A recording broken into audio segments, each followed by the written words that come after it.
How me do podcast? How you do? What? Thank God That's you podcast. Hi. welcome Hi. If back. you're like me and don't know where the record button is on a Zoom meeting, then you'll want to stick around. Hmm. I'm Andy Matsky, and that's Santino Vitale.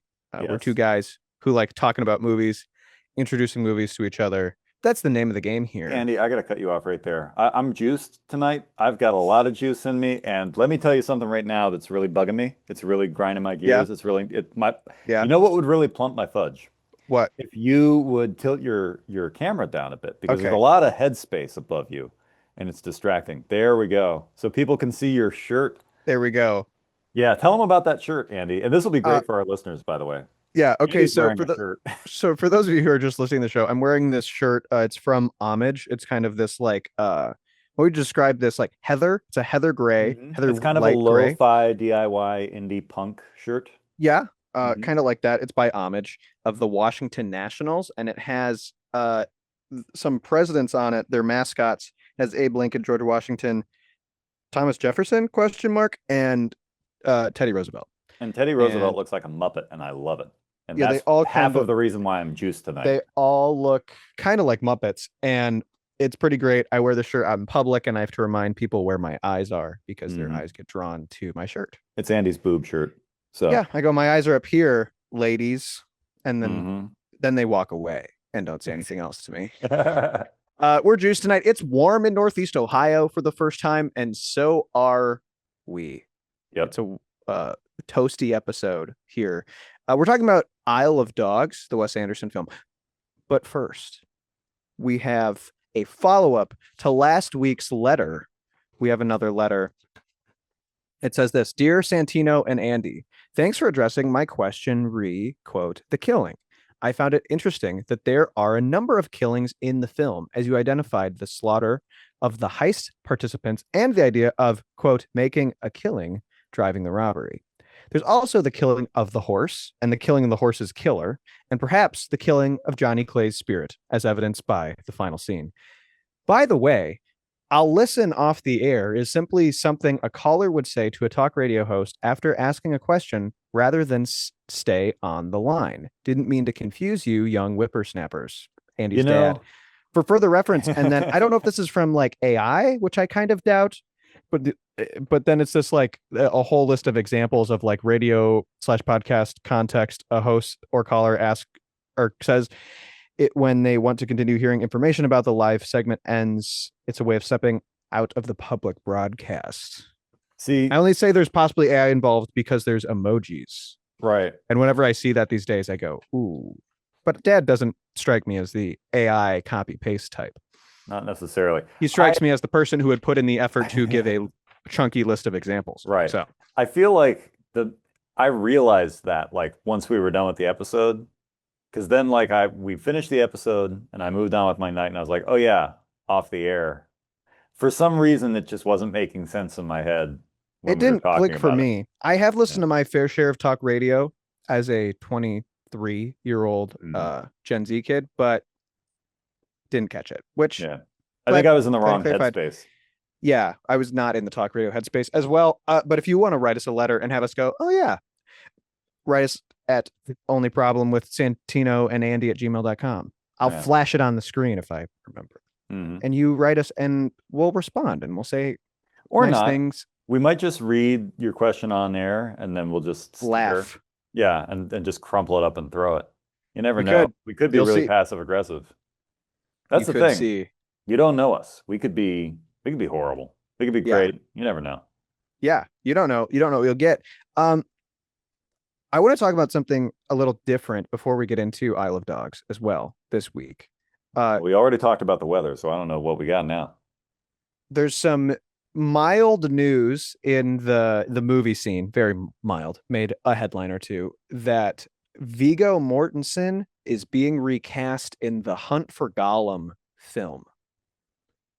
So I don't know why you're looking so confused when I told you that we wanted to like that I wanted to talk This is about this on is the the show. first I'm hearing of it, Andy. We don't talk before the show. This is I all really could have natural. ran with this, but This your is all utter natural, look guys.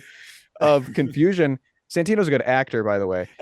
Speaking of good actors, Uh, they're if you don't know, first of all, Hmm. they are making uh spin-off films, air quotes, question mark, Which is a of bad idea. the Lord of the Rings trilogy. And there's one coming out next December, which is a little crazy when you process what I'm about to like lay out. Uh, that is about how it in the books or in the movies, there's like this illusion that in the time between, there's an illusion too, uh, in between The Hobbit and The Lord of the Rings taking place, somebody tracked down Gollum and like tried to get more information about the ring. In the book, it's Gandalf, but this film seems that to be that it will be Aragorn who's tracking down. And when they first announced this, I swear they're like, everybody's coming back. Elijah Wood's coming back, and Ian McKellen's coming back, and Viggo Mortensen's coming back as Aragorn. And now there's this news that they're recasting Viggo Mortensen because he's old, because he's 67 years old. Yeah. I look at like, and he was kind of old when he made Lord of the Rings, Yeah, he was in his right? 40s. Yeah, which is cool because Aragorn's like this crazy old guy, and it's neat. But like, I think this is a very interesting decision, and if anything, this gives me hope about this movie at the very least, because there's two in the works at least right now. There's Hunt for Gollum, and then there's whatever the heck they're calling the one that Stephen Colbert is like helping put on. Have you heard about this? Yeah, and you still have hope that it's not going to suck. If Well, Stephen I don't have Colbert hope is for that anywhere one. within like 100 feet of it. It's not that one. I said Mhm. Hunt for Gollum not sucking No, because who's doing Hunt for Gollum? Andy Serkis, which I still is don't have hope directing for it.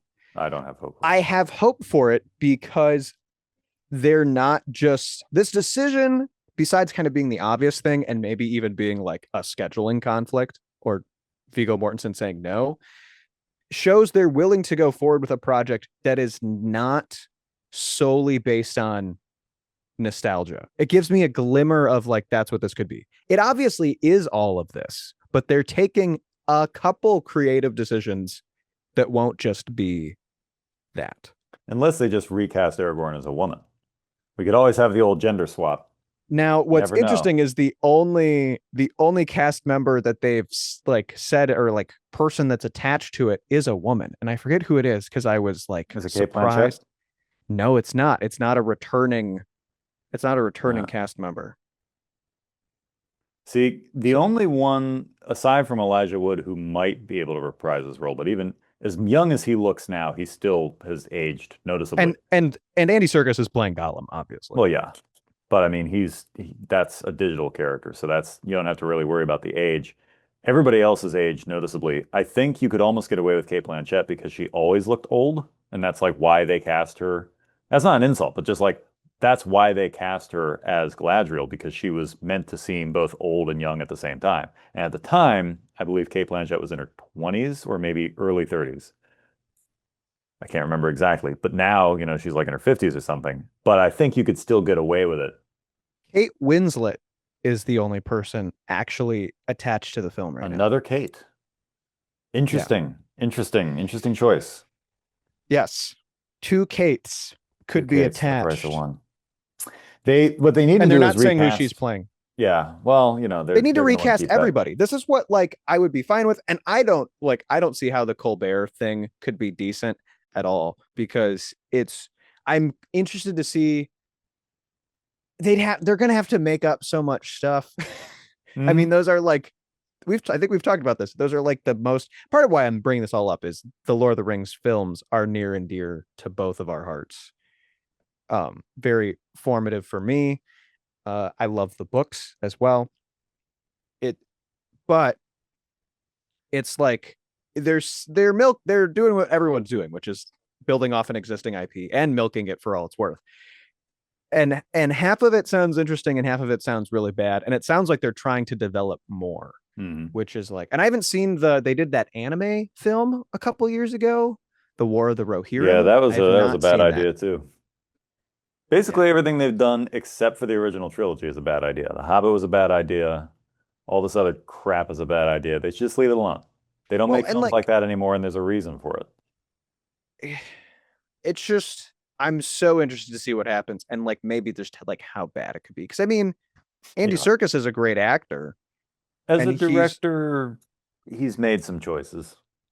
I don't It's know if I've okay. even seen anything he's done. He did that He, Mowgli yeah, he film. did the Mowgli film, and that was odd I haven't because seen it that. came out right on the heels of the other Jungle Book movie, and it's like, well, Yeah.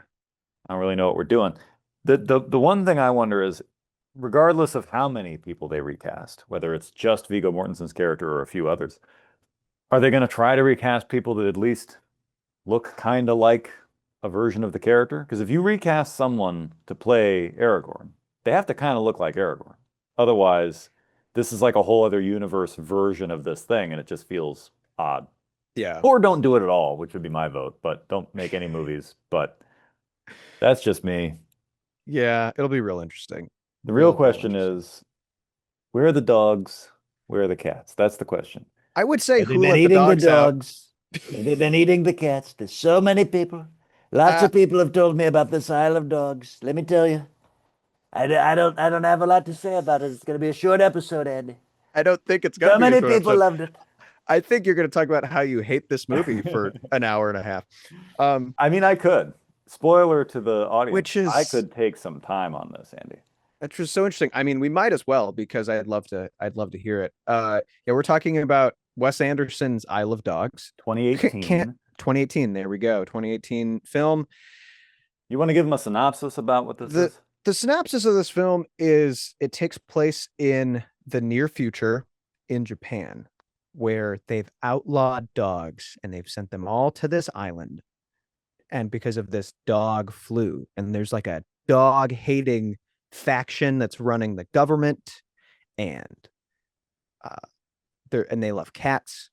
And You're doing a great job. then Great.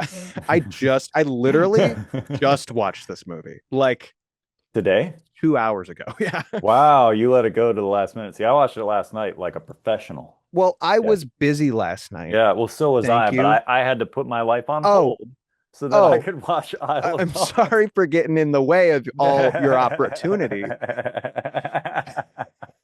But I had a pizza in the oven and everything, Andy, and it burned because I was watching. You let the DiGiorno burn. I let it burn. I had laundry, didn't and you pause it went the through movie? 5 spin cycles. No, Andy, I let the house flood. I was so in the bathtub, and I was like, "Oh crap, I gotta watch this movie." And then the house flooded. You were replacing the sump pump and then ran away. 2 house floods. I don't know what you were doing.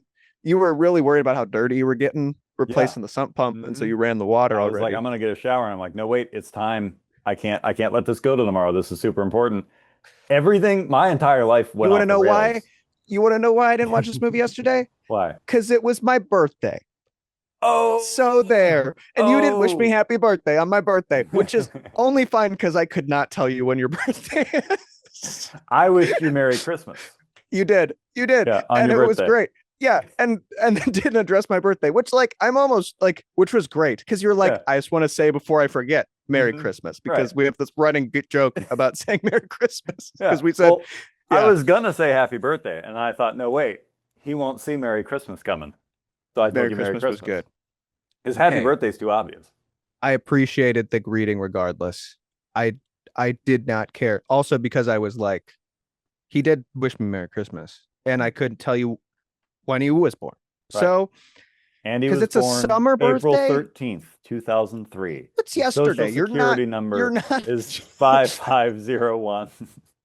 not even close. Not even close to your 284. silly joke. 936. You said a couple numbers right and I got confused. You can guess which ones, guys. 675-309. Um, Yeah, well, you see, last year I sent a message to the group conversation to Sunshine and the gang and told you happy birthday.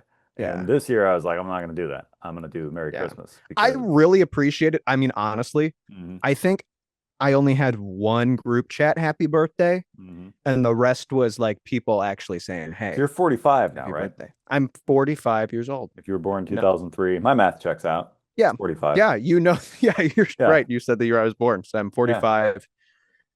Life's been a gift so far, Mhm. really. You're looking Um, great for 45, man. You're keeping those years at bay. I could have watched this movie yesterday, but instead I watched the Guardians game. I forgot what we were even talking about, to be honest. Like for a split second, we were so deep on this birthday thing. I'm like, I don't even know why I'm here. Are And it's we like, oh yeah, recording right now? Isle of Dogs. You know Uh, what? Oh yeah, you know we threw a lot at the audience in like 2 seconds. yeah. Oh, I was mid synopsis. Oh yeah, that's right. Because I interrupted your synopsis. And then Which well, because was you said going you just watched this last night or like two Yeah. minutes ago. So Yeah, I just watched it 2 days ago. Yesterday was my birthday. You said Merry Christmas, and I appreciated Right. that. I'm a bad friend. This movie's about dogs, and the kid who is the runner-up to the he's the ward of the mayor. the ward. That's the word. Yes. The ward to the mayor, goes looking for his dog, And he and then crash lands on the Isle of Trash, and then the dogs help him, and then he looks for his Yep. dog. That's He the looks for movie. his dog, and that's the movie. Except This there's a is- conspiracy, and there's journalism, and there's Tilda Swinton Yeah. as a pug. This movie's got everything, guys. Yeah, This movie's got everything. this movie's everything you'd want in a movie. Everything somebody What if would I want in a just movie. start defending this movie as if I thought it was the best film of all time? Well, this is what I was trying to gauge because I don't. Okay, should I just lay out what I think right now? no, I'd We're rather loose guess. and juiced today. Loose Okay, and guess. juiced. Oh, I'd I rather like guess. that. Guess. I like think this. That's a here's- game within a game. Here's for where I an think. episode. Here's where I think you are. I haven't thought with about your- rating this movie yet. I I just know. realized that. Well, I'm not going to say a rating yet, but here's what I think. I think that you're cool with this movie, and you saw this movie a while ago. Describe it And- in terms of a relationship with a girl. We haven't done that in a while. Okay, I think you like this movie, and I think that at one point earlier in your life, when you first met this movie, you would have probably gone out with this movie happily. Now you're kind of like, she's okay. I enjoyed the time that we had together, but I don't know if I'd ask her out now because She's still I'm a little cute. different. Yeah, she's still cute, but I'm a little bit different of a person now. I feel like my tastes have kind of shifted, and she still seems a little immature and overly centered. I got distracted if we're talking about the movie still or Well, we said something else. you said to describe your relationship to this movie Okay. as if it were a girl. Okay. Yeah, I think that's fair. All right. So then I'd say your I guess can, is spot. So I so can then, trash like, this if movie people decently well. aren't, there's parts of this movie you can trash decently well. Okay. I think Here's there's other the parts thing. of this movie that I think that the parts that I still think are cute are like, well, no, she's cute. Right. And if you're like, I don't see it, insult her I'd be, smile. Don't insult Yeah. her eyes. if you're like, it's like, no, she's cute. she's only got, not, like- she's self-centered and yeah, I she's wouldn't got like marry that weird her. hand, but everything else is great. Yeah. It's like a Sure, baby she's hand. got- It never fully developed. Yeah. Yeah. And yeah. Well, He yeah. holds pencils with it, really weird. And she's always trying to give me fries with that hand, and I don't want it. I want the fries, but not like that. Not now. Oh. Why I decided to take a drink in the middle of you saying that was the closest. It almost Full on spit take. So to be Almost. fair, Andy, my original intent here is less about trashing this particular film and more about just trashing Wes Anderson as a filmmaker. That's and my see, big here's the rant. difference. Here's the Yeah. difference though. This is Mhm. the Wes Anderson movie I've seen. Right. Period. And I Right. know what I said, I've only seen The Killing. I'd actually seen Paths of Glory as Yeah. well. But this is the only Wes Anderson film I've seen. Correct. I haven't So seen you No have, Man. You have limited reference. I have no reference. I have Okay. pop culture. And I think I've tried to watch other Wes Anderson films and was like, bleh. There you So, go. See, there we go. So I think we might be a little more similar than we think we are. but I think this movie is I think this movie is cool. I think this movie is Okay. cute. I think this movie has parts of it are really cool and really good.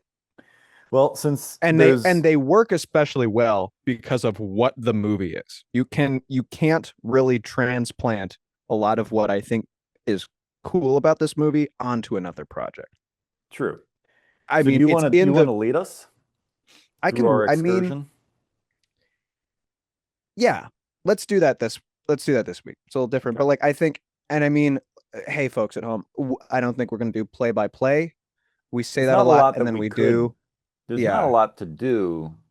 Half the dialogue is in Japanese, and it's not often subtitled. So Yes. half of what's what- happening you don't even understand. So this is, and I will grant, this is in the category of foreign film made for white people, but it's fun.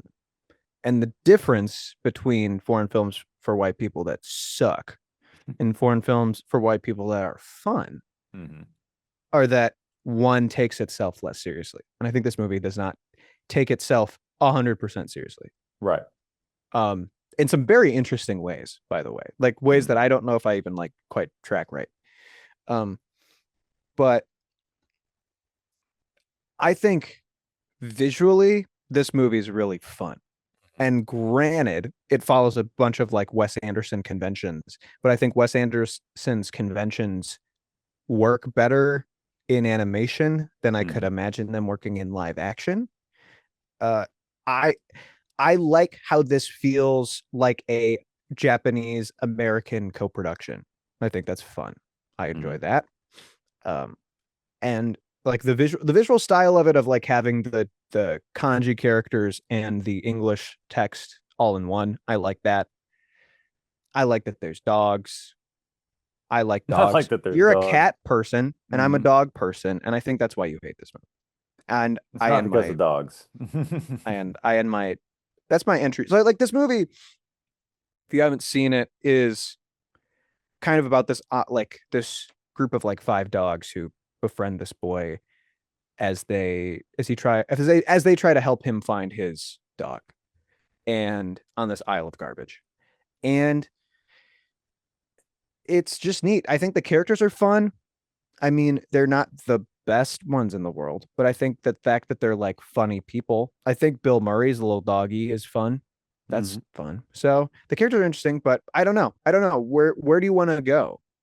Well, I mean, I'll give you a bit of a, not a play-by-play, but a bit of a just, my impressions. Take me that's through, usually what we do. Take me through you like sitting down to watch this movie. Well, I turned on the sink. I turned on the bathtub. I was replacing the sump pump. I put the pizza in the oven.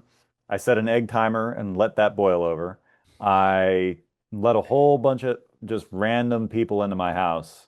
Okay. And they all stole kind of like a Muppet episode. Yeah, like a Muppet episode. Like that Benny Hill, like women were running around, somebody was playing a saxophone, there was an alpaca over in the corner, like everything was going nuts, right? Okay. And I sat down and I'm like, guys, you're gonna have to give me a minute. I'm about to watch a Wes Anderson film. And so all the like hobos and all the women immediately cleared out. They just ran because they were like, I'm not sticking around for Wes Anderson. Now the alpaca, he kind of nestled right down next to me, and he got cozy, and he was like, he stunk, but like he was into the movie. Was he soft?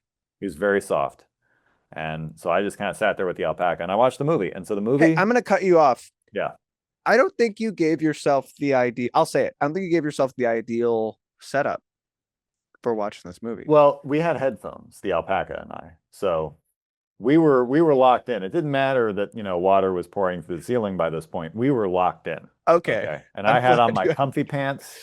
Were you wearing your polo socks? I was wearing my polo socks and my comfy pants, and I had a cranberry juice in a little shot glass.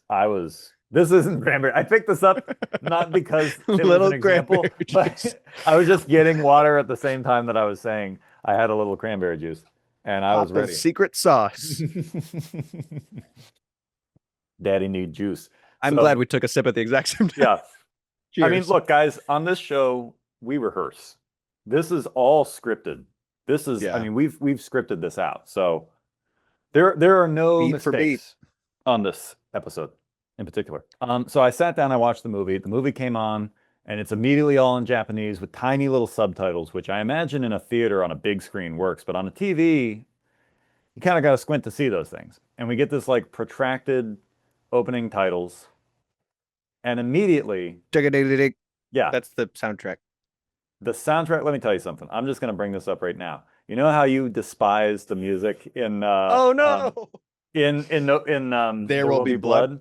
This is like There Will Be Blood, only worse, because it's just all drums. It's just constant. It never friggin' stopped. It never stopped. There were moments, literally every montage they had where like a song would start up, I muted it. And then I would unmute it to see if it was done, and it wasn't done, and I'd mute it.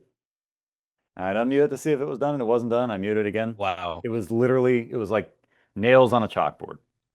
So we get a long opening credit sequence where, he credits his entire ensemble cast, which that's a thing that you don't have a reference for with Wes Anderson movies. All of his movies are an ensemble cast, and he just keeps adding to them. Ed Norton, Bryan Cranston, Liev Schreiber, Tilda Swinton, Harvey Keitel, on and on and on and on and on and on and on. Bill Murray, Owen Wilson. Just I'm naming people that aren't even in this movie. Just on and on it goes. So the movie starts. We do the dog thing. We get that long backstory on like who's, this old 1,000 years ago, this group didn't like dogs and they like cats and blah blah blah. And so he exiles all the dogs, and then Spots ends up in exile. And Spots is like the dog that the movie is all about. And Spots is like a government assistant secret agent dog that's for the ward of the mayor. Except even that dog gets banished to the Isle of Dogs because of the dog flu, which we find out later was engineered to make the dogs sick so that they could banish the dogs so that they could sell. It was almost like, it reminded me a lot. Like this came out in 2018, and like 2 years later, It's another film that's oddly. Yeah, it's you're making a flu, all this to say, by the first 10 minutes, I was intrigued with the story, but I was already starting to get tired of the style. And at 15 minutes, I was impressed with a lot of the animation, because what the audience at home doesn't understand is this isn't just stop motion.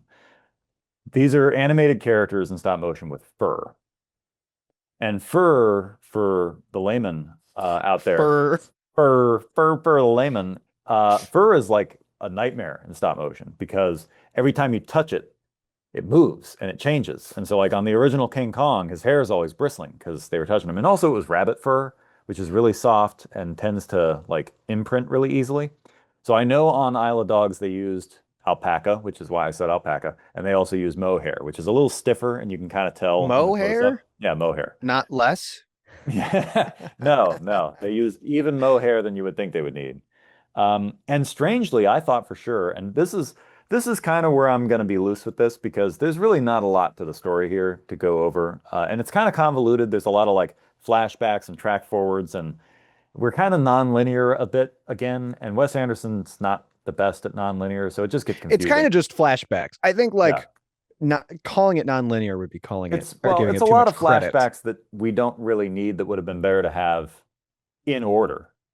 So in that sense, it is non-linear, because now you're going, wait a minute, let me take you back to this thing you didn't know existed. And it's like, I could have just known about that to begin with, That's fair. So all this to say, what I am going to get into in the praise of this movie, before I start telling you about my before you just start hatred, pooping all over it, before I just start slinging poo, is the technical wizardry and the craft of the animation is just mind-blowing on this film.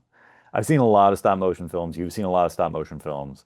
This was the same animation house that did Corpse Bride and Fantastic Mr. Fox, except on Corpse Bride, it was McKinnon and Saunders, which is a premier puppet fabricator in England. Like that's all they do is puppet fabrication. Like that's their thing. They may do some animation, I'm not aware of it, but their main gig is puppet fabrication. And so they made the puppets for Corpse Bride. They did not make the puppets for this. This was all in-house, I believe. And I thought that when you put fur on a puppet, it's always the same. And what I mean by that is the technique is always the same. Ever since Kong and Harryhausen, it's basically been one way to do it. And you effectively take fur off of whatever you have, if it's, a fur coat, if it's fur that's on a sheet or whatever. And what you do is you clip a small piece of it and you shingle it onto the puppet. So you take a little bit of adhesive and you start from the back of the puppet and move forward, and you put the adhesive just on the tips of the hair and you lay that and press it on. And then when that's dry, you shingle it so that you're always covering the glued parts, because the glued down parts look awful. They look terrible. So you shingle it so that it looks right. And you shingle all the way up the character until you get to the nose, where generally you have to flock it at that point, and then it's fine. That's the traditional way you do it. That's like how almost everybody that I can think of who I've ever seen any behind the scenes on, that's how you do fur on stop motion puppets. Isle of Dogs, with over 2,000 puppets, not all of them dogs, but like 2,000 puppets. Isle of Dogs punched the hair in one hair at a time on all of the models. And I Whoa. watched that and I just thought, talk about wanting to jump out a window. Like, why on earth would you do this to yourself? And they had multiple scales of puppets too. They had like small, dogs like this for wide shots, and then they had mediums. He's holding up about, what did you say, This is 6 about 10 inches? inches now. It was 10 originally inches? 6, Yeah. and then this is 10. And then they had models that were about the size of my cat, that were like Chihuahua size. They were Perfect time. almost, yeah, perfect timing. And that way they could do the close-ups. So you actually have a head that's a pretty good sized head that you can do a lot of really fine animation on. And they do. They do a really great job. When I was most impressed was about 15 or 20 minutes in, I realized in a couple close-ups that you could see ticks crawling around on the dogs like in and out of their fur. And I thought, okay, like that's a thing I've never seen before. I didn't know we were going to do that. Like there's bugs everywhere, there's rats everywhere, the wind is always blowing, which I was discussing this earlier, and I thought, it very well may be that they did that as kind of a half practical decision to kind of hide the bristling of the hair. Because if you're animating the hair and the wind, well, now if anything's bristling, it just looks like more wind. Yeah. So on a technical level, this movie is incredibly well made, and I was impressed with that. But as the movie went on, I was equal parts impressed and annoyed. And I found myself just watching the clock a lot, wondering how much time was left in this film. Yeah, the movie is definitely like a long ride. But yeah, the look of this movie and the technical achievement of it is really something to behold when you realize all the work that went in. It's just absurd. It's just wild. And it's on another note, one thing that I took some pleasure in was just trying to guess whose voice, was, oh, that dog's talking. Who is that? Because yeah, all right, the audience might say, but you said there were opening credits. Yeah, I couldn't really read them. They were really tiny. I couldn't see This is why anybody you need credited. a bigger TV, Santino. Yeah. Well, this made it fun because like I know who Wes Anderson's frequent collaborators are, and I'm a pretty good guess of voices. So I was able to go, okay, that's this guy, that's that guy. There's Harvey Keitel. There's no mistaking his voice. Plus, we just heard him in Reservoir Dogs. I'm like, there's Harvey Keitel. There's Scarlett Johansson. There's Edward Norton. So that was fun. I didn't recognize Bob Balaban. I didn't recognize Liev Schreiber, but I recognized Bill Murray and basically everybody else. Yeah. And also Tilda Swinton as the pug is a pretty funny. I think that's genuinely the only time I actually laughed out loud was that pug. Because for the viewers at home, the dogs are on a journey to find this. And the dogs can talk, but they can't talk to the kid. Right. Because the barks are translated into English. Exactly.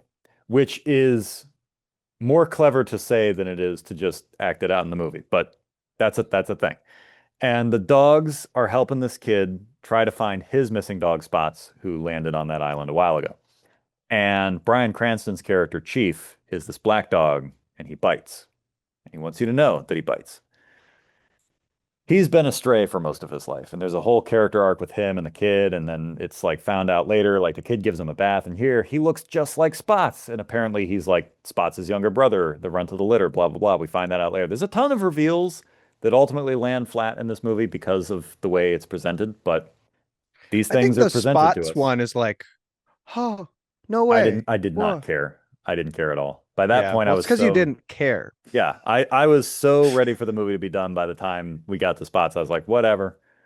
But they go to these two dogs, and the one dog is called the Oracle, and it's this little pug, and it's voiced by Tilda Swinton, and they call this pug the Oracle because they think it can like tell the future, and it's just because it can understand TV. So like it'll watch the Weather Channel and be like, it's gonna rain in 5 hours, and they're like, oh my gosh.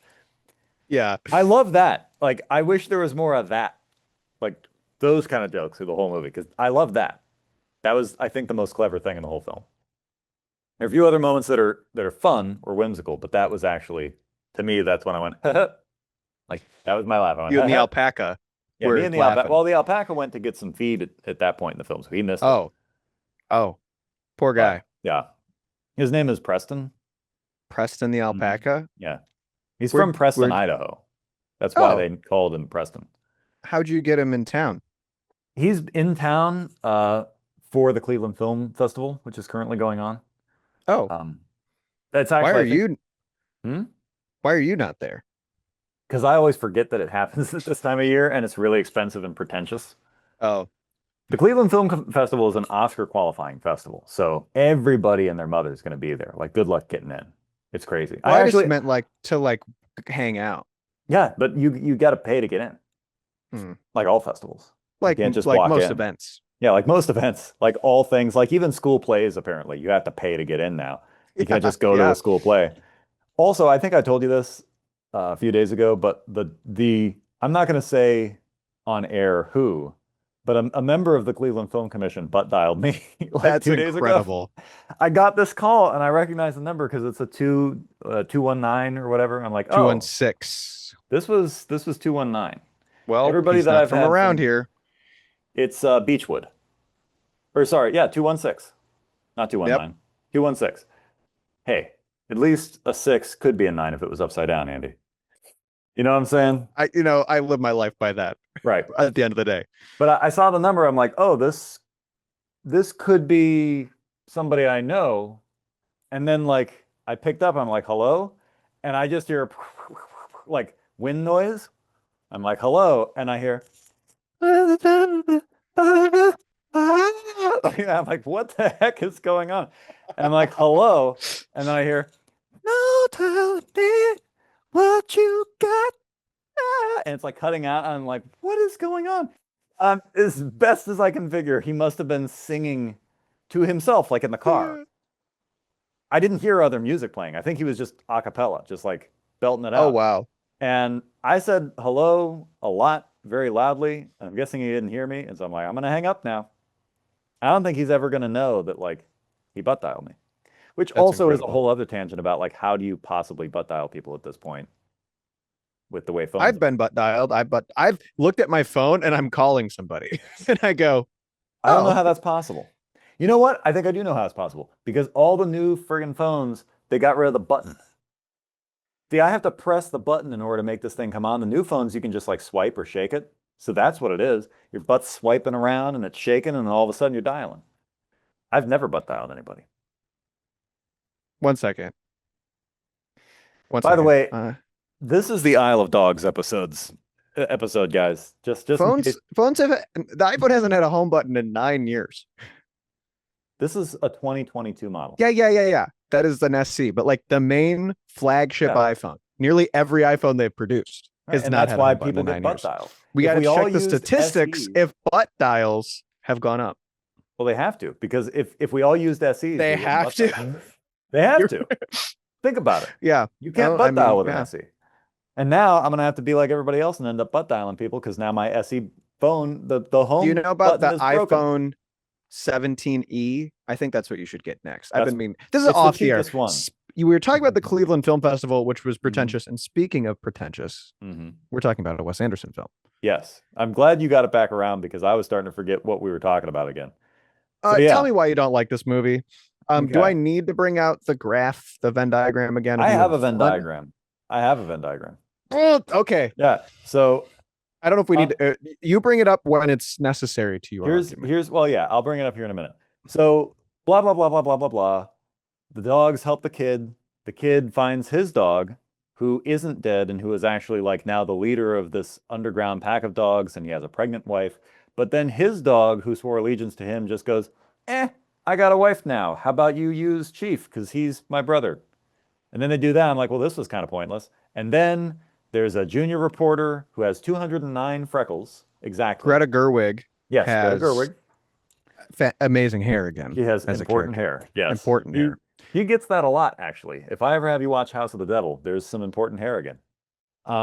But yeah, so she's the voice of this junior reporter, and she's like hot on the trail of what's going on in the government. And they all, after a series of weird events, they storm into like a public forum. They storm the Capitol. Yep. And they confront the mayor and the public and say he's doing this, and they made the dog flu. He stole the election.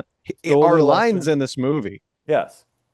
The lines in the movie sound eerily similar to like things in the last 6 years. And Now also imagine like, watching White Noise and not realizing yeah, it was yeah, that would from be insane. before. Yeah, that was Before me. the pandemic. And then on top of that, they're like, and he had a guy assassinated with wasabi, this poison wasabi.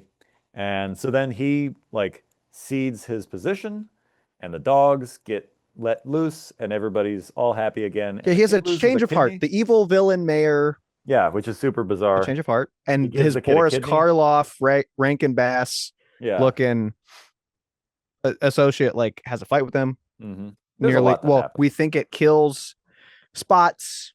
The Mhm. movie tells us it kills Spots. I don't like that part. Except tells us it it didn't kills- kill Spot. And Yeah, it just kind of it does what a lot of Wes Anderson movies do at the end, where it just kind of falls apart, and then that's the end of the movie, and then we just get an extended outro with more drums. At no point in this movie do drums ever stop. The drums just I'd keep argue with going. that because there's definitely moments where they don't. Yeah, But where then it's another song that's really annoying. or it's like either- it's a whistle. yeah, it's an Did annoying you find the whistle annoying? an annoying my song, gosh. Oh my gosh. or annoying drums. And you're and you'll be fine with There Will Be Blood's I didn't particularly drums and care for that droning? either, but it wasn't as constant as this. So here's my Venn diagram. Okay, here we are. All right. So as you can see, Oh, good, it's hand there's drawn. there's Wes Anderson here, Wes Anderson? and then over here, this is quirky, artsy BS that's technically well made, right? And you see how they touch, right? But then you see all the way down here, there's me. I'm not anywhere near the. What does that say? But see, oh, whoops, I pointed at the wrong one. I'm looking. I can't Okay, actually yeah. see what I'm pointing at. Right here is entertainment. This is entertainment, right? It's way far away from these. And then if you look way down here under entertainment, look way down here, there's a little And you and tiny entertainment bubble. don't touch Right. at all. So I'm nowhere. I'm not having any of this. That's Okay. the problem. That's the problem. Wow. The entertainment factor is broken. So there's No. what would make it more entertaining? not for being a you? Wes Anderson film. This film, as a story, I should have drugged you and made you not know it was a Wes Anderson film with that Well, drug they got there's, for there's that. no not knowing. So here's why I hate it. And you're gonna think this is a stupid answer at first, and then I'm gonna expound on it and you're gonna understand what I'm talking about. I hate it because it's a Wes Anderson film. I hate it because of the style. I hate it because of the way it looks, and I hate it because of the way it's staged. I hate the way that you walk. I hate the way that you talk. I hate the way you dress, as Kendrick Lamar has recently Yeah, said. that's exactly what I'm talking about. This movie as a story is a fine enough story. If this movie were to have been made in stop motion or any animated medium, and presented in a completely different way by a completely different director, it would have been a good and enjoyable movie, and there would have been heart to it, and I would have cared. And I didn't because it's Wes Anderson. And now allow me, unless you would like to give me your defense, maybe you should give me your defense before I give you my tirade about why I hate Wes Anderson films. Please continue. Okay, so here's the short version, and later I could launch into the long version. But here's the main problem. Wes Anderson is all style over substance, and what his style is a living dollhouse style. Now, you said that you think his style fits animation better than it could live action. I'm actually on the opposite end of that, and here's why. Animation is itself already compressed, two-dimensional, and less than lifelike. So there are no small nuances to pick up on. So if what you're going to do is try to make animation feel like animation, well, doggone it, that's redundant, okay? But if what you're trying to do with live action is make it feel like animation, that's interesting, and that looks interesting, and it's fun because you don't see that very often. But when you do that with animation, it's a redundancy, and what it does is it actually, as all Wes Anderson films do, his style keeps you at arm's length. We narrate things that we could otherwise be shown. Characters say their thoughts out loud instead of having subtext. And anytime there are the rare occasions that we have a shot reverse shot between characters, like, let's say, the tender moment between when Chief meets Scarlett Johansson's character, whose name escapes me at the moment. Couldn't tell you. Whatever. Her character, she's like a show dog, right? They meet. She's all the way up on like this tower, and he's way down on the ground. And we see them in a shot reverse shot, but we never get close-ups. We get like POV shots way far away from each other. So you've got a frame this big, and you've got a dog's face, which is already kind of limited in its animation and expression, and it's this big in the frame. And you're basically watching still images, is what you might as well be doing, because you can't really see their lip sync. They might as well not have animated them. You're just watching, that's it, and just talking. And it sucks, because you can't actually read anything into the characters, into the emotion. If you had watched this on a bigger screen, your problem would be solved. No, it wouldn't, because this is still Wes Anderson. Even in the Well, close-ups, like it's that laughing. problem would have been solved. Not really, because And again, you're like your text problem. Yeah. Yeah, your text problem. You said that like Yeah. a I certain did favorite hand president of motion our. too. There's a text problem. but no, that's the thing. And Not the subtext problem. The like yeah, the literal. literal small text. But this is my It's main really beef. small. Really small. Lots of people tell us it's not that small. I know it's incredibly small. My text isn't that small. Mine is huge. It's really big. It's the biggest text you've ever seen. Lots of people tell me, so many people tell me they love the text, but they don't like the dogs. They don't like the cats either. They don't like Wes Anderson. Anyway, that's my main short version of my beef with Wes Anderson movies, is they're all style over substance. And that style only works in live action. And it really only works for a short period of time, because if you have to be fed a steady diet of that, it gets annoying. I can watch a short film with that style. You watch a full film with that style and it gets old. And the problem is you're never allowed to connect with anybody all that well. The only film of Wes Anderson's that I actually enjoy and have watched more than once is Grand Budapest Hotel. And even that film, by the end of it, is exhausting. I've had enough of the style. I don't care anymore. But I at least was able to get somewhat close to the characters, and there's some subtext and there's some things. But it's Anderson's entire style, after about his third film or so, became this living dollhouse style. And he started to light with less contrast, flatly, to the point where there's no atmosphere in anything. And that's the thing that's really, really awful about doing this in animation, in my opinion. Animation is already compressed. We already went over this. So when you don't add atmosphere and you've got something in the background that's just as in focus as the thing in the foreground, and it has the same value as the thing in the foreground, it's just visually busy. And so designing the shots, these could be the most immaculate shots, but you wouldn't know because it's all just flat and busy and difficult. And it's just like watching, it might as well just be cross-hatching. You really can't see anything. It's just garbage. And I hate it. I hate it so much, Andy. I can't tell you how much Wow. I freaking hate it. So that's my Wow. short answer. If I you'd really- like to defend some things, we I could mean, I didn't share. know you would have such strong feelings because I feel like, I should have given us a no Wes Anderson clause in the, hey, that's not how this works. That's not how this works. It's not allowed to be how this works. yeah. Andy's the only one allowed with a clause. That's a different yeah. clause. Well, fair enough. Yeah. Hilarious to compare those two. But I think why people like this movie is that kind of like storybook look. And most people Lots of people. aren't people with extensive animation and specifically stop motion animation backgrounds. And so I think to maybe They're not stop explain motion snobs, is what you're trying to say. if anything right now, I'm Uh-huh. defending you to our audience because I'll take them all on, all Yeah. 2.1 of them. yeah, for those of you who don't know, Santino has extensive experience with stop motion animation. Go to his YouTube channel and then hit oldest and then just start watching. And then just be like, turn off your oh. computer. But that is what people like about the way this movie looks. And I mean, people will read a lot of what your negative comments are as like quirk.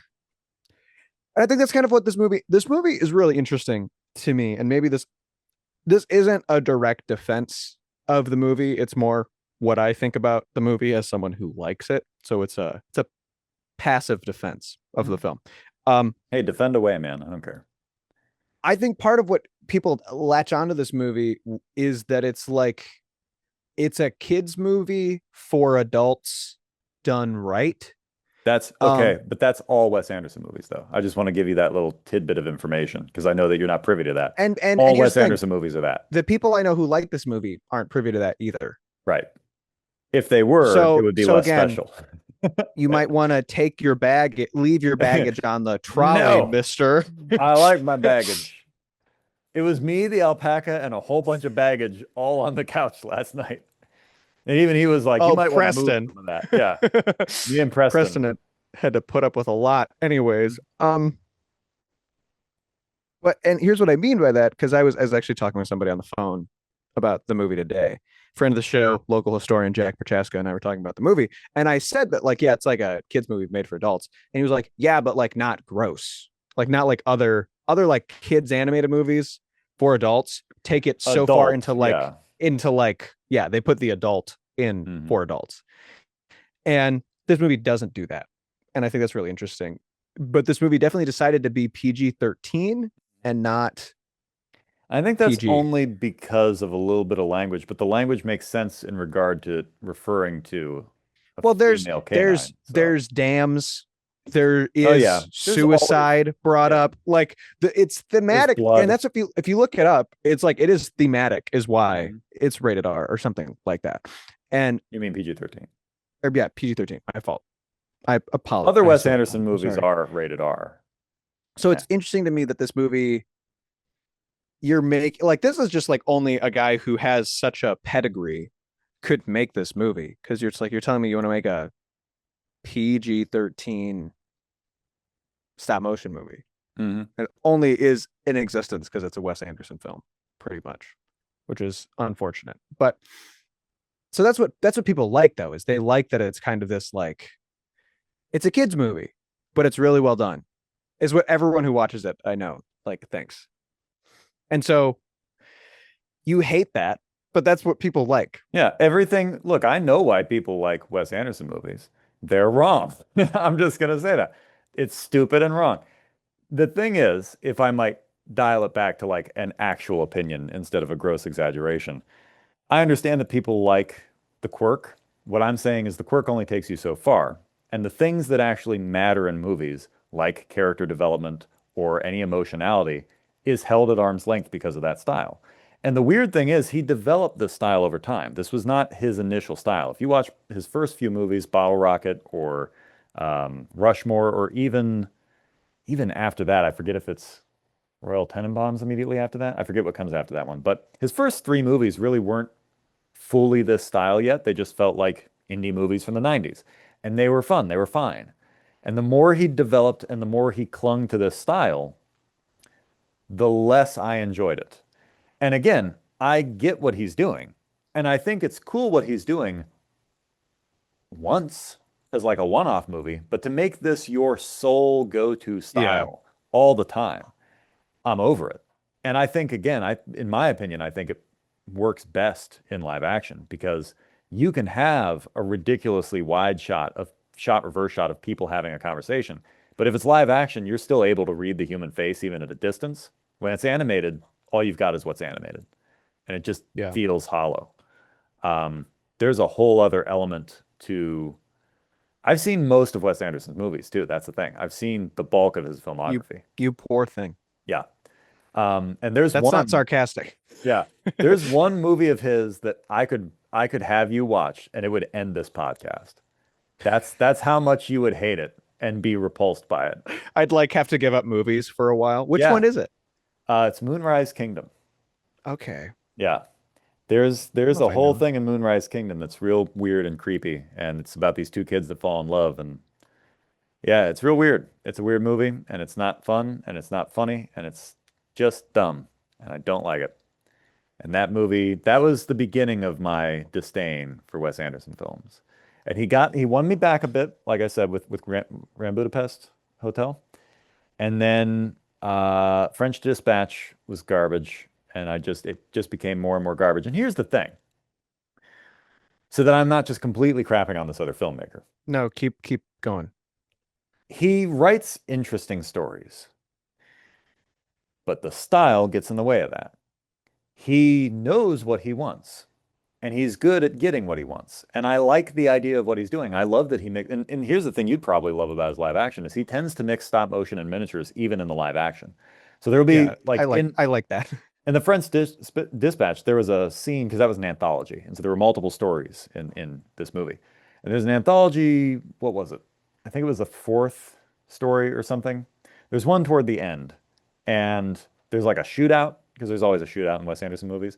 And I think it was like a machine gun fire or something. And it was really cool the way they did it because it was a miniature of like this wooden gate. And they animated the gate getting blown apart by machine gun fire and like falling apart and collapsing. And it was really cool. And you're like, oh, that's stop motion in the middle of like a live action thing. Like it's composited stop motion in the middle Yeah. of this. And the train is a miniature and this is a miniature. And it's cool, but it's all style over substance. And I just don't care. You can't make me care about these characters. And you could if you'd give the style a break for 2 seconds or write characters that were more interesting. He writes interesting places and interesting concepts, but not incredibly interesting characters, because all of his characters, you know how when we were talking about White Noise, and we said that it's weird because all the characters talk the same, because they all talk like the book, and yet they all still have their own personality, which is like almost impossible to thread that needle. Wes Anderson doesn't have that problem. All his characters have the same personality and talk the same. That's fair. And like, you know how in Isle of Dogs, they were going to fight over that trash, and then they won, and then they were like, here's the trash. And then Edward Norton's dog's character lists all the things that are in the trash. A bottle cap of this or that or that. That's happened in almost every Wes Anderson movie ever. There's always a list. In fact, off the air, I'm going to send you the only cool thing. It's a spoof. It's an SNL spoof of if Wes Anderson made a horror movie. It's called The Midnight Coterie of Sinister Intruders. They did it in like 2013, 2014. Ed Norton's in it because he was the host that week. And they have Alec Baldwin narrating it, and they've got the whole cast of characters. And when you see it, you'll suddenly go, oh yeah, this is Wes Anderson. And you'll also go, wow, Wes Anderson's probably kicking himself for not making that movie. Because that movie would be his best movie, let me tell you.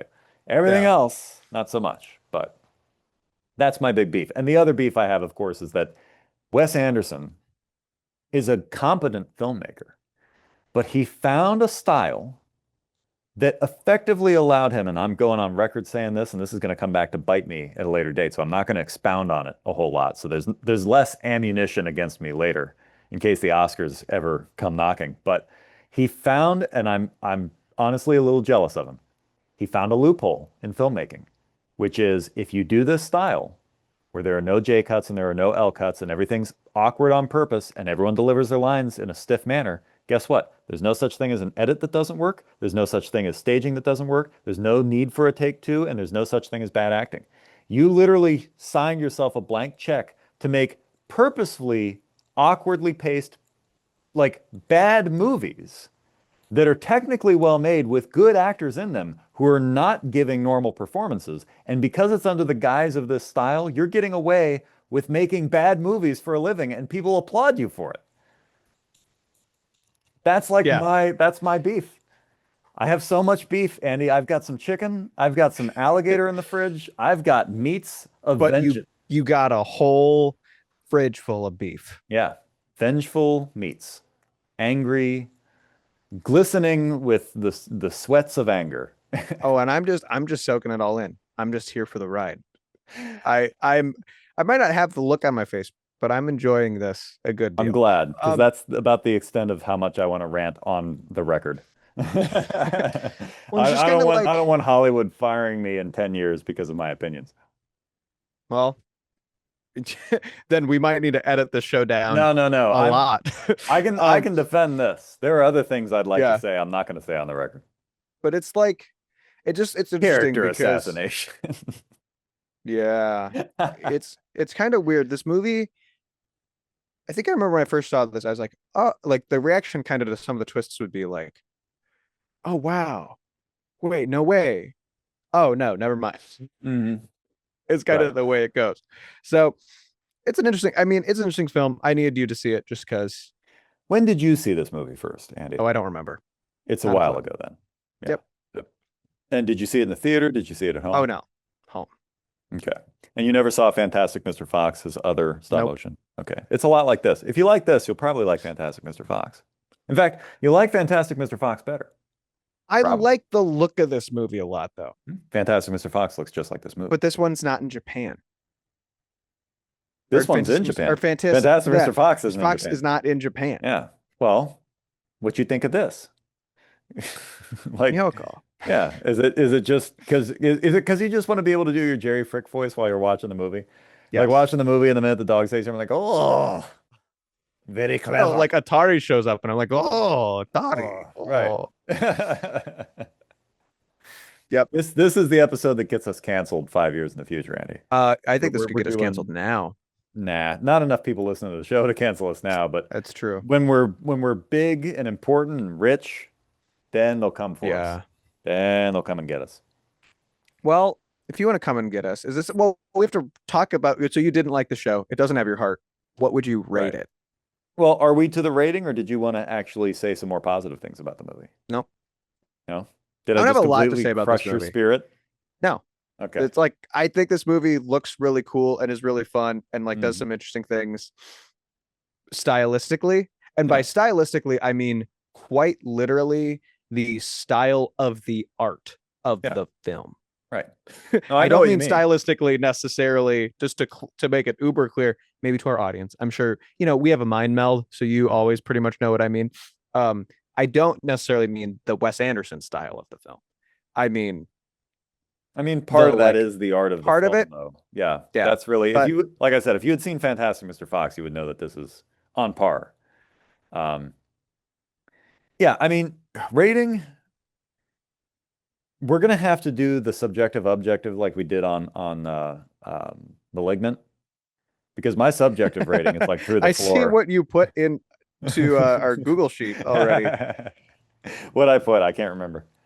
Preeminently doesn't have Santino's heart. Oh yeah, yeah, yeah. It doesn't. I knew that going into it. So, subjectively, I'd give this like a 3. Dang. This bugged the crap out of me. Subjectively, yeah, I hated Dang. it. I was annoyed. Subjectively, here's how bad it was. I would have rather watched Hot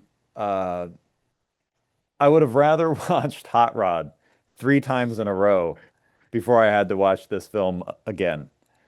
I'm gonna make you watch Hot Rod again. We have to talk about it all over.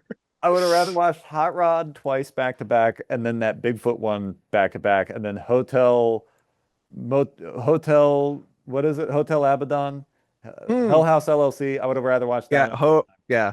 I would rather watch all 3 of those back to back each again before I did this again. Dang. Yeah.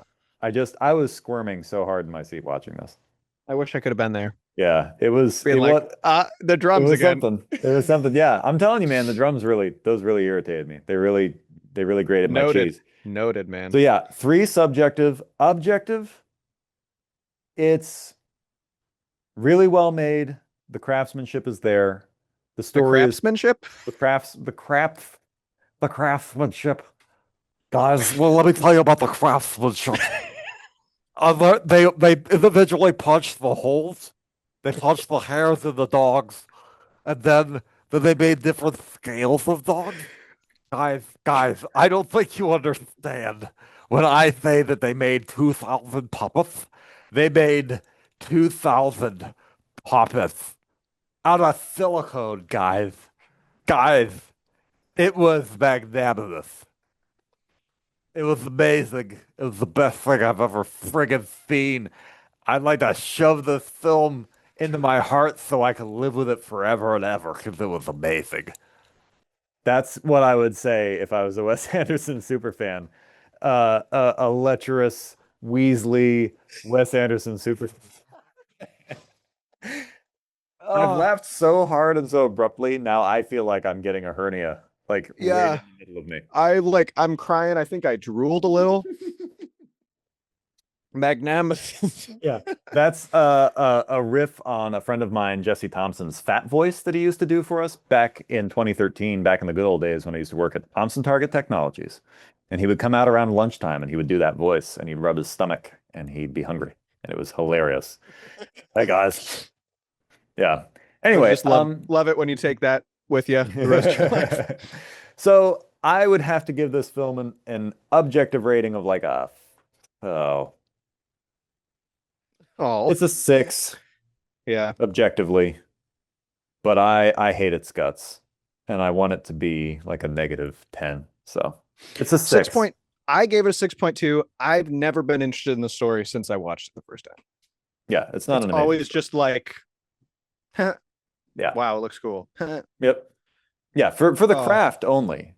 And from the I love looking at. You're right. I could put this movie on mute and be like, it'd be better. Yeah. Honestly. Have it as like a wallpaper. It'd be like, yeah. Yeah. So I'd give it and again, 6 is generous, but I'm trying my best to be objective because I know that people in general enjoy this movie and that animation and art and blah blah blah. But dude, not a Wes Anderson fan. Yeah. Noted. There goes the birthday party theme I had planned for you, but everything's preemptive. centered. Yeah, cake with like one candle in the middle. Candle. Everything's symmetrical. Tightly Okay. controlled color palette. Do you want to tell me what movie I'm watching next week on air? I don't actually know yet. I've been having a Okay. crisis. Well, It's a then we can have crisis, Mr. crisis. Frond. I've been having a crisis. I'll field a text message gladly since Well, we'll we'll have it probably off talk air. about it off the air. What is your No, I mean, this like- film doesn't have your heart though, right? No. Okay, this film has no. my ire. It has my undying, my undying, my Oh, undying, no. acrid, toxic death So wish. for the record, and like maybe look over the record, Yes. is this the movie you've disliked the most that I've made you watch? Yes. Now, see, here's the problem. The objective score. No asterisks. No asterisks. I know Right. the objective score. I know what you mean. I know what you Yeah. mean by the objective score. Yeah. Well, that all I was going to No say asterisks. for the viewers at home, the objective score today is still higher than some other things we've watched that I didn't like, but that's because it's the objective score and I'm trying to be generous and set my own personal distaste for this aside. If I were to give it a weighted average, it'd be like a 4. And so yeah, it is. No matter by which metric you give it other than objective, it's the lowest rated thing we've watched. Lower than Hell House LLC, lower than the first Godzilla, lower than the Bigfoot thing, was a Creature from Black Lake. Black Lake. Great film. That's the one I'm Lower- probably saltiest about what you just said. But it's Yeah. okay. Lower than all of those combined. This is the lowest. It's not the worst Wow. film ever made, but it's Lower than definitely- Hot Rod? Oh yeah, Hot Rod. Didn't I give Hot Rod like a 5.9 or like a 6? Maybe. I can't remember what I'll I go gave check. Hot Rod. But this is definitely subjectively way below Hot Rod.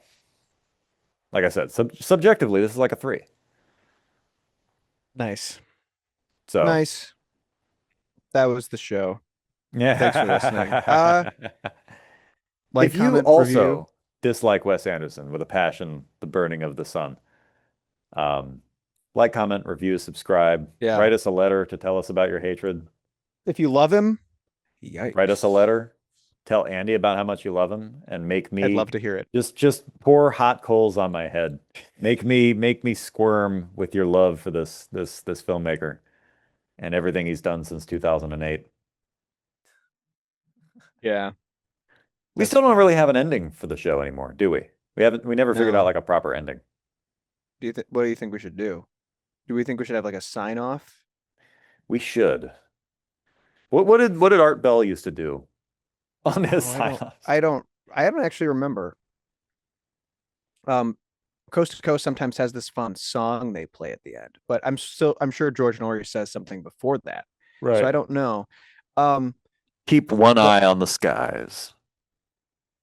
And you could do- subscribe. we're not a UFO podcast though. Keep Well, one but we're- eye on the screen. Yeah, keep one eye on the screen and the other on the alpaca. Like, subscribe, and send us your emails.